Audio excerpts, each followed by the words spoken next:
क्या आपने कभी किसी पुराने स्कूल भवन की प्राचीन पत्थर की दीवारों के भीतर छिपे रहस्यों पर विचार किया है? यह कहानी आपको उन पवित्र हालों से दोबारा गुजरने से पहले 2 बार सोचने पर मजबूर कर देगी। 18वीं शताब्दी के उत्तरार्ध में बने एक विचित्र शहर के एक भूले हुए कोने में स्थित एक पुराने स्कूल की कल्पना करें। इसने छात्रों की कई पीढ़ियों को इसके दरवाजे से गुजरते देखा है, लेकिन यह इतिहास नहीं है जो परेशान करने वाला है। यह संयुक्त राष्ट्र की वे कहानियां हैं जिन्होंने वर्षों से इसकी प्रतिष्ठा को धूमिल किया है। कहानी एक पूर्व हेडमास्टर श्री से शुरू होती है। रिचर्ड्स अपने कड़े व्यवहार और दृढ़ अनुशासन के लिए प्रसिद्ध है।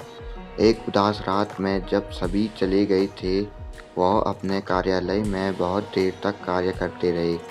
अचानक उन्हें सुनसान कॉरिडोर से एक बच्चे की हंसी की गूंज सुनाई दी। उन्होंने प्रत्येक कक्षा और हर एक कोने की तलाशी ली, परंतु उन्हें कुछ भी नहीं मिला। वह हंसी लगातार जारी रही। प्रत्येक बीतते मिनट के साथ यह और भी तेज और अधिक ठंडी होती गई। दिन सप्ताहों में बदल गए और सप्ताह महीनों में। रात्रि के गहन सन्नाटे में हंसी एक निर्विवाद रूप से साथी बन जाती है।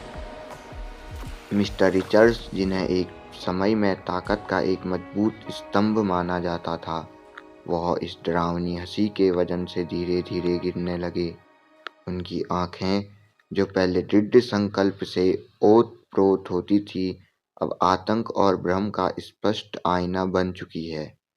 इस समझ की गहरी खोज में उन्होंने स्कूल के इतिहास की खोजबीन करनी शुरू कर दी।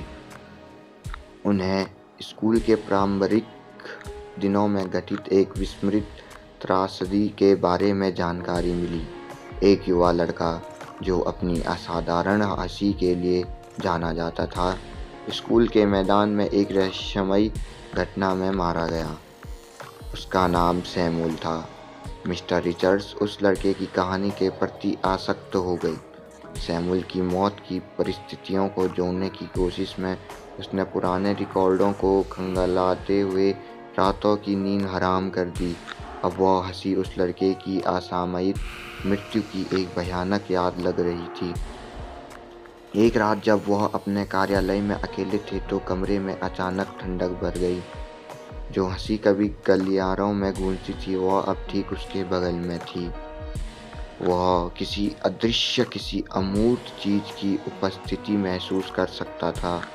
उसने सैमुअल को पुकारकर इस पीड़ा को समाप्त करने की प्रार्थना की। हंसी रुक गई। उसकी जगह एक भयानक सन्नाटा छा गया। फिर एक आवाज़, धीमी फिर भी स्पष्ट, उसने कहा, मुझे ढूंढो। और फिर लाइटें बुझ गई।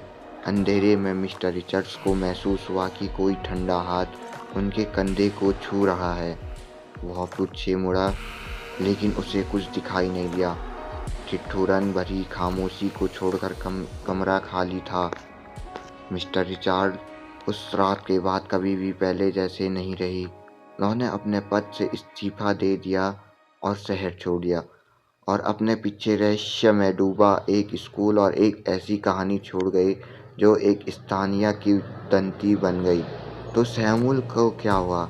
मुझे ढूंढो से आवाज़ का क्या? तो बने रहिए हमारे साथ। चैनल को सब्सक्राइब करें, लाइक करें। धन्यवाद।